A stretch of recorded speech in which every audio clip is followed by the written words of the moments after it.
India दुनिया की सबसे बड़ी डेमोक्रेटिक कंट्री, लेकिन डेमोक्रेटिक कंट्री में क्या हो रहा है हम सब जानते हैं। कश्मीर में डेमोक्रेसी की किस तरह हत्या लगातार की जा रही है। पहले कश्मीरी पंडित अजय भारती जी को लेकर और अब बीजेपी के एक लीडर और उनकी फैमिली की हत्या की जाती है। इसी सब पे बात करेंगे। हमारे साथ Jammu Kashmir national panthers party के चेयरमैन हर्षदेव सिंह जी। सर, स्वागत है आपका। सर, क्या कहेंगे इस पूरी वारदात के बारे में?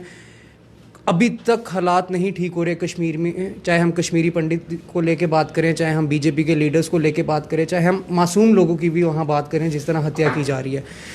कितनी देर से दावा किया जा रहा है कि मिलिटेंट फ्री होगा कश्मीर, मिलिटेंसी ख़त्म होगी वहाँ पे, लेकिन अभी तक ऐसा कुछ नहीं हो रहा और बार बार डेमोक्रेसी की हत्या की जा रही है। क्या कहेंगे इस पर? किसी की भी जब हत्या होती है तो वो बहुत ही दुखदाई होता है, चाहे वो कोई भी हो, किसी भी पॉलिटिकल पार्टी से हो या कोई भी शख्स हो। और जो हत्या हाल ही में हुई है उनकी हम निंदा करते हैं और की जानी चाहिए और सब कर रहे हैं, लेकिन सिर्फ निंदा करने से ही मसला हल होने वाला नहीं है। कहीं ना कहीं इसकी जवाबदेही भी तय होनी चाहिए। आज की तारीख में जम्मू कश्मीर में केंद्र सरकार जो है उसके हाथ में लॉ एंड ऑर्डर व्यवस्था है और केंद्र सरकार ने बड़े बड़े वादे किए। जब नोटबंदी हुई तो ये कहा गया था कि अब नोटबंदी होने की वजह से आतंकवाद का सफाया हो जाएगा, लेकिन उसके फौरी बाद पुलवामा देखने को मिला, जब 40 से ज़्यादा जवान जो हैं वो शहीद हो गए। उसके बाद यूनियन टेरिटरी जब बनी तो कहा गया कि यूनियन टेरिटरी अब बन गई है, अब तो आतंकवाद के ऊपर पूरे तरीके से नकेल कस दी गई है, अब कोई भी वारदात ऐसी देखने को नहीं मिलेगी। और ये कहा गया कि कोई चिड़ी भी मारी नहीं जा रही है।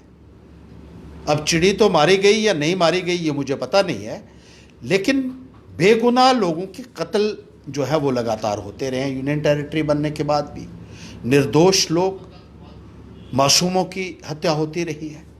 और जिस तरीके से कल भी 3 लोग जो मारे गए हैं, चाहे वो किसी पार्टी से थे, जैसे मैंने कहा कि ये बहुत ही एक दुखदाई भी है और जिसके लिए जवाब देना जो है वो केंद्र सरकार की जिम्मेदारी बनती है। जिस तरीके से एक दबाव से रियासत को चलाने की कोशिश की जा रही है, दमन की राजनीति की जा रही है, उससे आप कामयाब नहीं हो सकते हैं। आप तमाम पॉलिटिकल पार्टीज को डिफंक्ट करना चाहते हैं। आपने जमहूरी निज़ाम को बिल्कुल ख़त्म कर दिया है जम्मू कश्मीर में और ज़ोर ज़बरदस्ती से यहाँ निज़ाम को चलाया जा रहा है। डिफरेंट पॉलिटिकल पार्टीज जो हैं उनका भी अपना एक रोल है, उनका एक कंट्रीब्यूशन रहा है, जिस बात को कोई नकार नहीं सकता है। 1990s में जब मिलिटेंसी आई तो 96 में उन हालात में भी इलेक्शन करवाई गई, क्योंकि लोगों की पार्टिसिपेशन से ही हम आतंकवाद का सफाया कर सकते हैं। पॉलिटिकल पार्टीज को आपको कॉन्फिडेंस में लेना होगा। पॉलिटिकल पार्टीज का अपना एक रेपो पब्लिक के साथ है, लोगों के साथ है। और 96 में जब इलेक्शन हुए आपने देखा कि आतंकवाद जो है उसके ऊपर नकेल उसी वक्त लगी जब इलेक्टेड गवर्नमेंट, लोगों द्वारा चुनी हुई सरकारें आई। लेकिन यहाँ आप जमहूरियत को पनपने ही नहीं देना चाहते हैं, आप इलेक्शंस करवाना ही नहीं चाहते हैं। पॉपुलर गवर्नमेंट ही एक जरिया है आतंकवाद को रोकने का। Competitive mainstream politics is the only antidote to extremist violence and this the government has got to understand. Sir, और भी कई मुद्दे हमारे जम्मू कश्मीर की बात करें, लोग आज परेशान हैं, महंगाई आसमान छू रही है, लोगों के आगे ही व्यापार ख़त्म है, कोरोना चल रहा है, लोगों को टेंशन है, व्यापार ख़त्म हो रहा है, लेकिन पेट्रोल डीजल के कैसे रेट बढ़ाए जा रहे हैं, महंगाई एकदम आसमान छू रही है।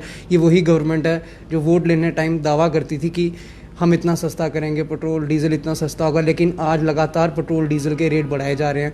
अब तो लोग ये तक कह रहे हैं कि गाड़ियों के साथ साथ पेट्रोल डीजल के लिए भी हमें लोन लेना पड़ेगा। ऐसा क्या सर, क्यों, क्या फ़ैसला आएगा इस पर?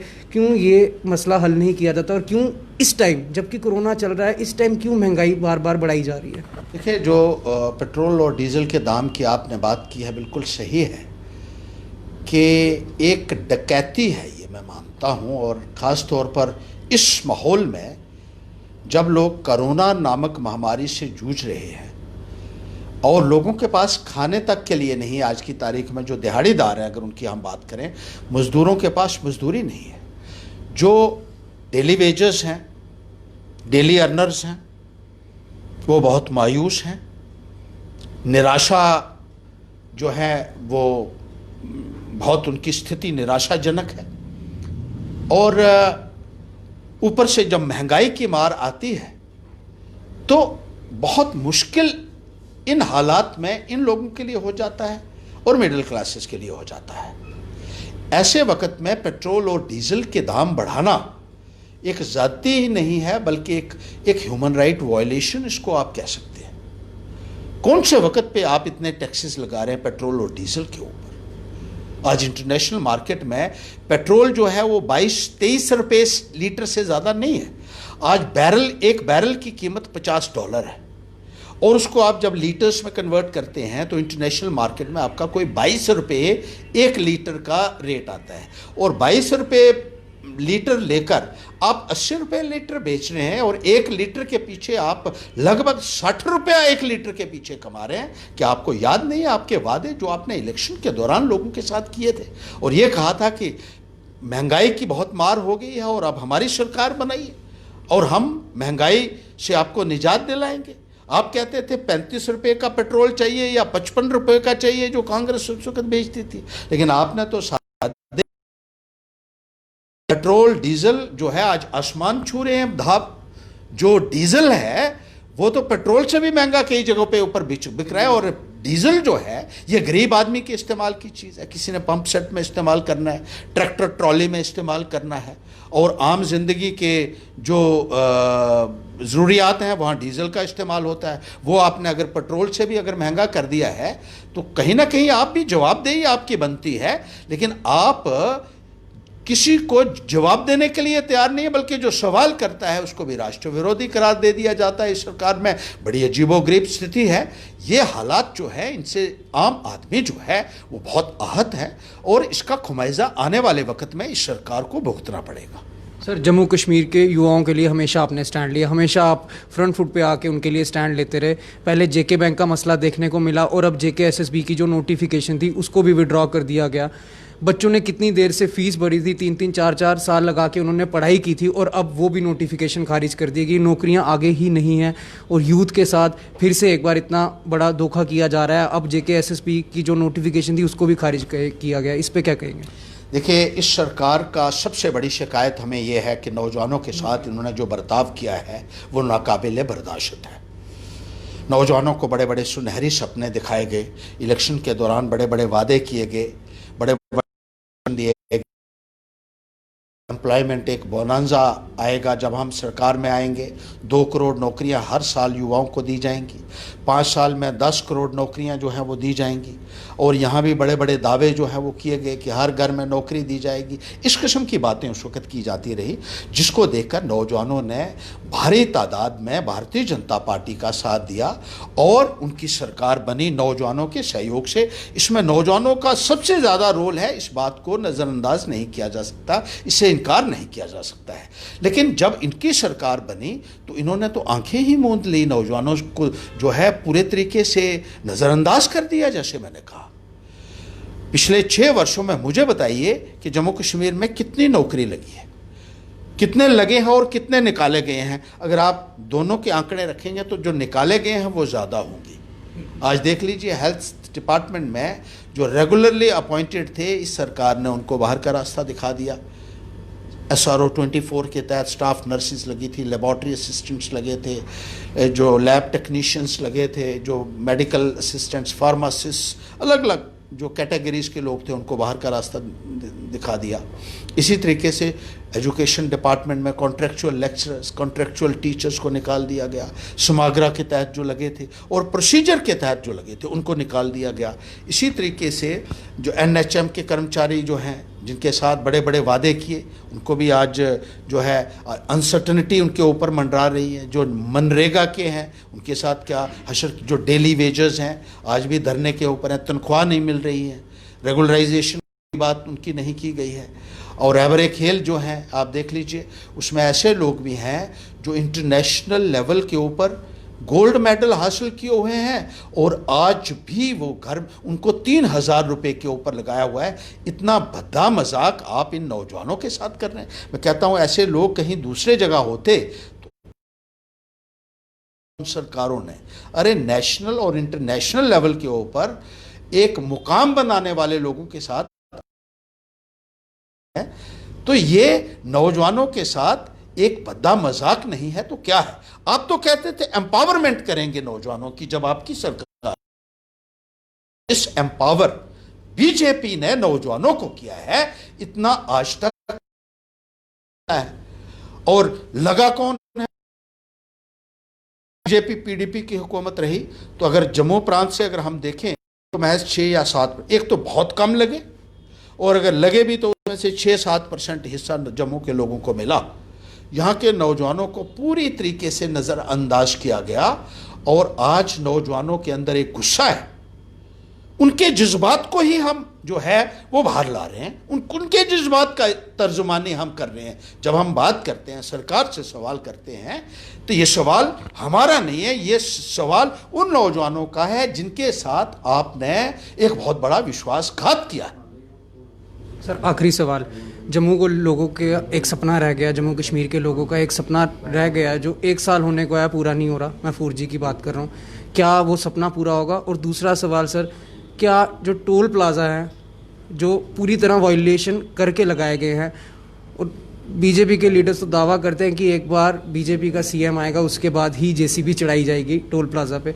पहले तो सर क्या ये जम्मू के लोगों का सपना पूरा होगा 4G, और दूसरा क्या ये टोल प्लाजा का भी मसला खत्म होगा? देखिए, जो एक आपने कहा कि वो कहते हैं कि 4G तब हटेगा जब उनका सीएम आएगा, और टोल प्लाजा, वो जानते हैं कि उनका सीएम कभी नहीं आएगा। अगर बीजेपी के 60 एमएलए भी बन गए ना तो ये कश्मीर में ढूंढेंगे अपना चीफ मिनिस्टर कैंडिडेट, क्योंकि बीजेपी के पास जम्मू में कोई लीडर है ही नहीं। मुझे बताइए, जब सरकार टूटी महबूबा मुफ्ती के साथ, जब इनका गठबंधन टूट गया, उस वक्त भी पहले जब सरकार बनानी थी इन्होंने 6 साल के लिए कहा हमारा चीफ मिनिस्टर जो है वो पीडीपी से होगा, और जब टूटी तब भी नए सिरे से गठन की बातें, तब इन्होंने कहा 2 मेंबर वाला जो जिसके 2 एमएलए हैं, पीपल्स कॉन्फ्रेंस का वो एमएलए, उसको हम चीफ मिनिस्टर का कैंडिडेट अपना जो है वो बनाने के लिए तैयार हैं। उसको सपोर्ट 28 मेंबर जिसके पास हैं, वो कहता है 2 वालों को हम समर्थन देने के लिए तैयार हैं। बीजेपी ना तो इस काबिल है और ना ही ये इनके पास कोई नेता इस किस्म का है। ये दिन में सपने देखने वाले लोग हैं एक बार जीत के मोदी के नाम पर। आने वाले वक्त में जो इनका हश्र होने जा रहा है शायद इनको इसका अंदाज़ा भी नहीं है। चीफ मिनिस्टर की बात भूल जाइए, आप पंचायत में जाएंगे तो वहाँ भी लोग जो हैं आपका स्वागत किस तरीके से करेंगे ये मैं यहाँ चैनल के ऊपर कहना नहीं चाहता हूँ, वो आपको देखना होगा। 4G और टोल प्लाजा का जो मसला है वो लोग उठा रहे हैं, इसके लिए लड़ाई लड़ रहे हैं, अपोजिशन पार्टी लड़ाई लड़ रही है। 4G रिस्टोर होगा और आपको ध्वस्त करने के बाद होगा। ये चीफ मिनिस्ट्री के ख्वाब देखना आप छोड़ दीजिए, ये 4G रिस्टोर करवाएंगे, नौजवान यहाँ का इकट्ठा होगा, हम लड़ेंगे उनके साथ, कंधे से कंधा मिलाकर लड़ेंगे।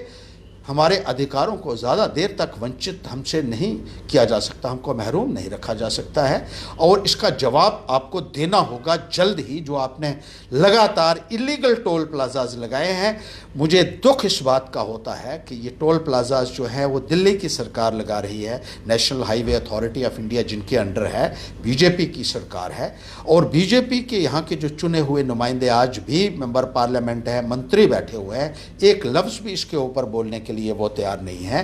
तो एक सबक है हम सब के लिए, सब आवाम के लिए, कि इनको वोट देना और खड्डे में डालना एक बराबर है।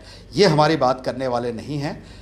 पैंथर्स पार्टी जब असेंबली में थी तो अपनी आवाज़ बुलंद करती थी, तब कोई कश्मीरी हुक्मरान जो है वो बोल नहीं सकता था सामने, और पूरा मुकाबला उनका करती थी, चाहे 3-4 थे तब भी।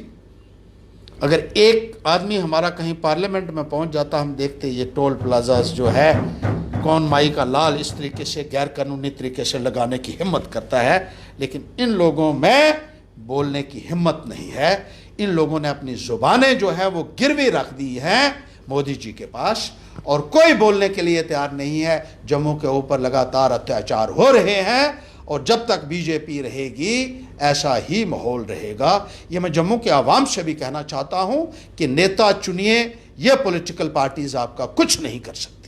बहुत बहुत शुक्रिया सर हमारे साथ बात करने के लिए। तो हम लड़ेंगे, जम्मू के लोगों के साथ कंधे से कंधा मिला के लड़ेंगे और युवाओं के साथ भी खड़े रहेंगे, यही कहना है Jammu Kashmir national panthers party के चेयरमैन हर्षदेव सिंह जी का। और लड़ाई काफ़ी लंबी है, अभी भी ऐसे कई मसले हैं हम जम्मू कश्मीर में बात करें जिनका हल अभी तक नहीं हुआ, जिनको सॉल्व करना काफ़ी ज़रूरी है। आप लोग देखते रहिए जेके न्यूज़ पॉइंट्स, नेहल अरोड़ा के साथ।